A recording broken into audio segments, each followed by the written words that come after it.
home. Honey? By Jove, where could she be? Martha should have been home by now. What's going on? Wait a minute. I got off about 2 hours early. And it's only 4. Oh, by Jove, I can listen to music while she's gone. She never lets me do this. Let's go.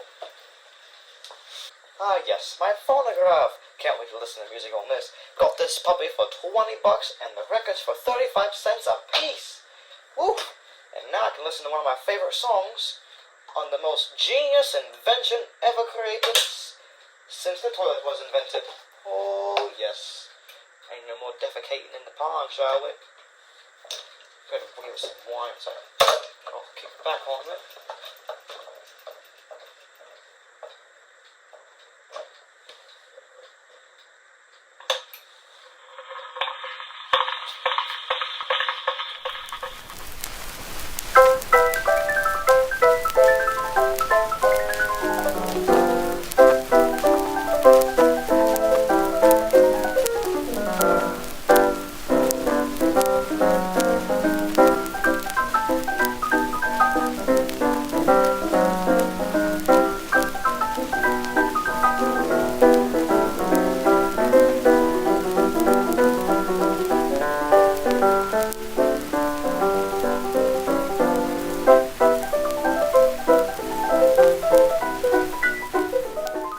Welcome back to another video, everybody. I'm just Skybra, and today we're looking at a newer project. Well, not a new project at all. I don't know why I said that. This is one of my newest works I've done. This is a 1903 Edison standard phonograph. I just got this picked up from eBay, and I worked on it, restored the motor and everything, and got it done. Now, in this video today, I'm going to show you how to operate the history and how to understand an antique phonograph. And I'm glad I got this phonograph as an example here. How to work. I got records I can show you how they work, what the history is behind these, and whatever. You know, because everything I do is antique right now. I'm doing everything antique. I'm planning on moving antique and stuff, so I've pretty much got a lot of antique stuff in my room. Records, radios, hats, clothes, like this top hat. This is a really old top hat from France. Pictures, phone, everything else, typewriters like this one behind me, and this phone right here, this funky little thing here. And I got more records down here I should show you. Anyway, I'm going to explain the history and how this thing operates, and we're going to get right into the video. Here we go. So like I actually previously discussed, this is a 1903 Edison standard phonograph.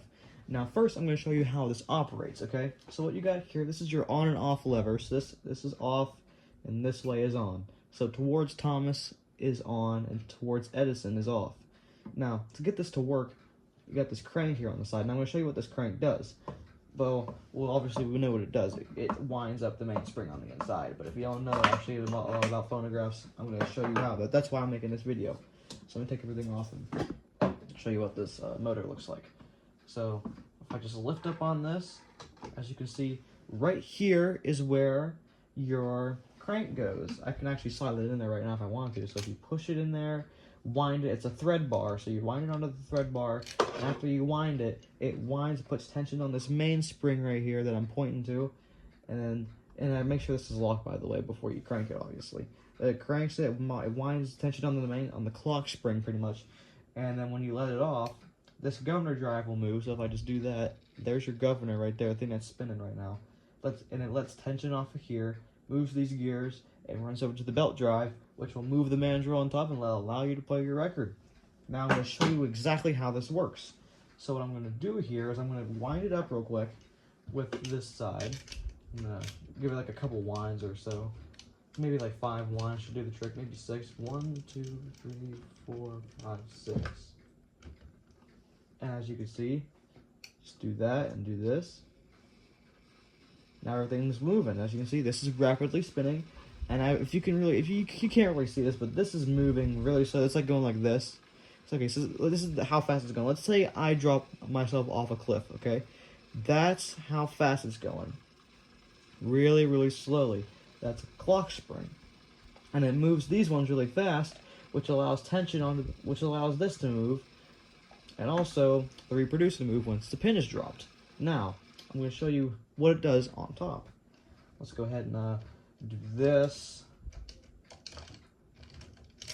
And I'll meet you there. All right, cool, we're back up here. Now, I'm gonna show you how everything up here operates. So if I switch this on, the mandrel starts to move because there's a belt drive on the side. So if you can't really see that, there's a belt that goes like this on the inside, goes from the inside. I should probably do it this way. It goes on the inside and it just like spins, okay? So it just goes like that and it spins the mandrel. And there's gears back here too, which moves a thread bar, and there's a little end of a nut on this end of the arm here. So when I set this down, it actually moves on the thread bar. You can actually see that little happen there. If you watch very, very closely, this will start to ascend this way over the lever. You can kind of see it. If you can't see it, then just give it a minute while I'm talking. You can pay attention to it while I'm talking if you want to. But yeah, so what it does, it moves over and allows the needle on the inside of this reproducer head right here, to play the record. So, I'm going to show you what this reproducer looks like, by the way. So let me just unscrew this tab. Shut this off, by the way. Screw this. Now, I'm going to show you what this does. So this is a Model C reproducer. This is a popular for 2-minute cylinders, which actually, 2-minute cylinders exploded in popularity back in the day. Now, right here is your reproducer, okay? So in here, there's a little copper diaphragm, okay? But first, see this little end here? It's like it's like flat on there, okay? Right there on the end, you should see a little ball right there on the end, okay? That's what's playing on the grooves, okay? And that's gonna go up into here on the inside of this. If you can see that, it's gonna go right into there, shake the copper diaphragm, and it creates a disturbance with the air. So that's how your music is reproduced. I'm gonna show you if I run my finger across, if you can listen.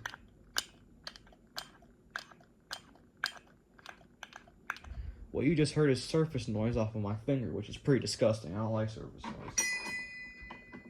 I don't like to do that either, bumping stuff. Anyway, now to operate this, you're gonna wanna lock this into place, get one of your favorite records.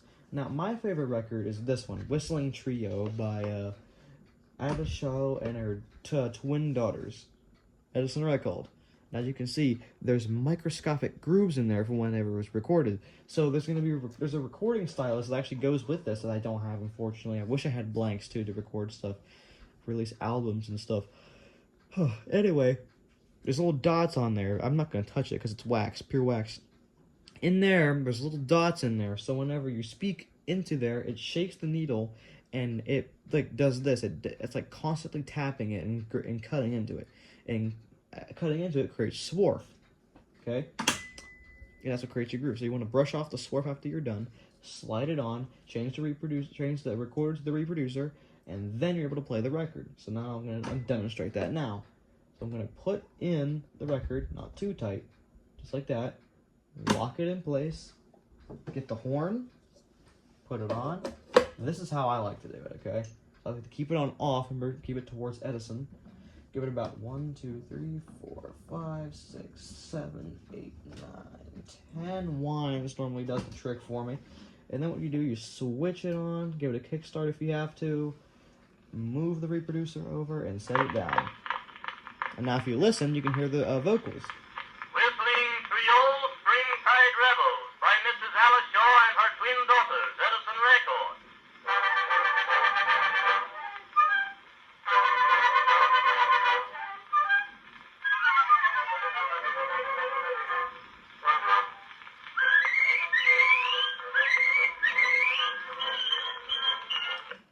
So you kind of get the point, right? Now, now after that's out of the way, so now I pretty much just showed you what it does and how it works, how to operate the phonograph. I can get this freaking record off. I think I put it on too tight. Anyway, I'm actually gonna, hold on, let me try to get this off real quick. I'm sorry. Okay, it took me a little bit, but I finally got it off with a little bit of thumb force with this thumb right here. I just kind of push it off a little bit and then slide it off with my fingers. Now that that's out of the way, I'm going to give you some background history on this, okay? So, in about 1877, Edison was working in his lab, and he built the phonograph, okay? Instead of wax cylinders, like the ones that we're commonly known with right here, his first recordings were actually made onto sheets of tinfoil. So it was a big thread bar with a little mandrel on it. So when you spin it, that mandrel moves, not the reproducer. The mandrel moves. So this part here would move, not this. This. Okay. And then there's a little stylus on the end that's very sensitive. So whenever you speak into it, it does the same thing as the recording one, and it like dabs it, right? So after that, it'll make engravings into the tinfoil.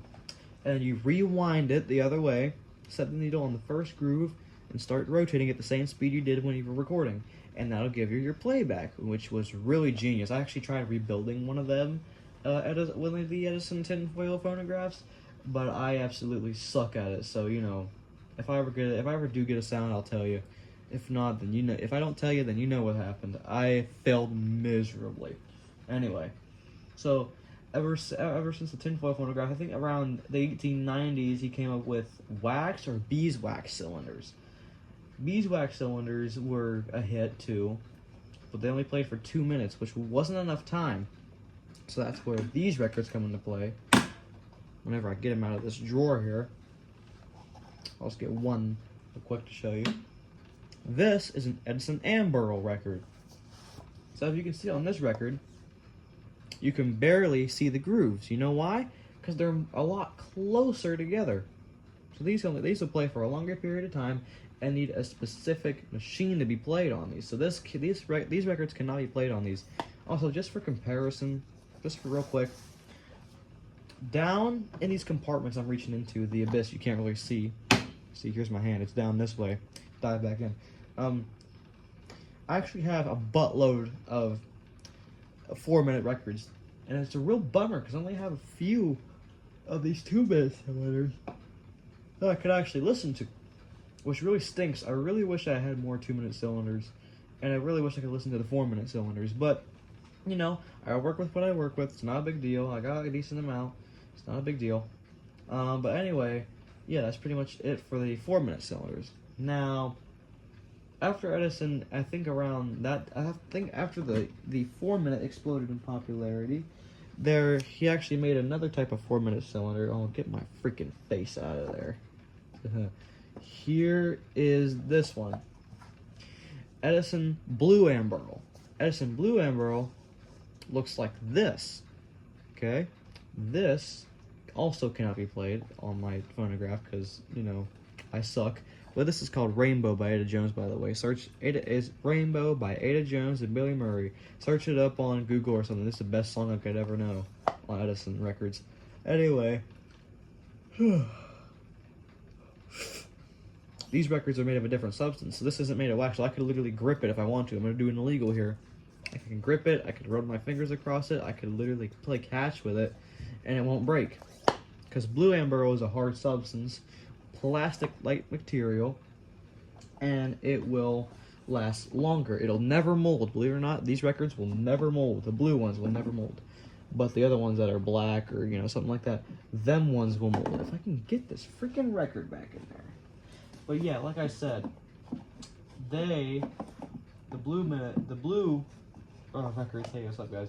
The blue records last actually a lot longer than any other record there is out there. I'm really glad about that too. Now that that's out of the way, let's move on to something else. Now I'm going to teach you how to be understanding about these phonographs. Oh look, the tension already ran out. Cool. Anyway, these phonographs are actually portable.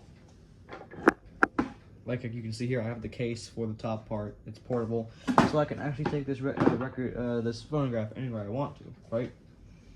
Shut off. Anyway, I can pretty much take this anywhere I want to and play records and record. You know, do whatever I want. But you gotta be very careful because the wood that's so old, it could break at any time. And the metal might rust on these, so you gotta take really proper care of these. As for the records, you gotta be very, very, very, very, I cannot stress this enough how very much you gotta be careful with these. Because if you take this out of here, let's say if I just drop this out of my fingers right now and it went shoo, and this thing would burst into millions of pieces. Because look at this.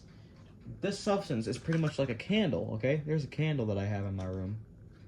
Because you know me, I'm antique. So if I were to just like go it would break, right? I'll show you how fragile these would really be. This here, there's a candle, fresh candle. This is wax. Let's say this is a wax cylinder. That's how fragile that is. That's how long it takes for it to break it. All you gotta do, gone in an instant. No more record for you. I also just wasted a candle. Kind of looks like a, you know, sausage. But yeah, like I said, you gotta be very careful with these because they're very brittle. So if you drop them, the record can't be saved. Trust me, I tried putting them back together. It was not pretty. The record just like instantly ripped apart whenever I did. So never put a record back together because you're just gonna lose hope and it's gonna be all messed up even more. So just don't try it. Anyway, so with these with the records and everything being said, also to understand the model number and everything, to know what date your phonograph was made, there's a panel back here. It's actually a plate number, and you look for the earliest patents on here. My latest patent is 1903. Indicates this is made in 1903. Any other patents pending, then it would be more to come, pretty much. You know, like you see on anything else. So pretty much that's out of the way. You pretty much understand the phonograph, how to operate it, the history background on it. So pretty much my work here is complete. But before I go, if you're considering getting one of these, please don't be afraid to ask questions because I can give you a lot of questions back, answers. I ask a lot of questions, trust me. I can give you answers and stuff on these. And let me know down below. If there's no comments, feel free to go to my TikTok page, which I will put in the description. Also, if you want to find digitized, like let's say, like if you go on Spotify, you know them are on there. You can listen to them because they're recorded on actual microphones, and these aren't. So you have to buy them to listen to them. But if you don't want to do that, I'm gonna put a link down below to actually go and and listen to them online, which will be really cool. Alright, that concludes my work here. You understand everything about these, I hope. And I will see you all in the next video, which, who knows when. Alright, everyone have a nice, blessed day, and I will see you guys next time. Stay tuned.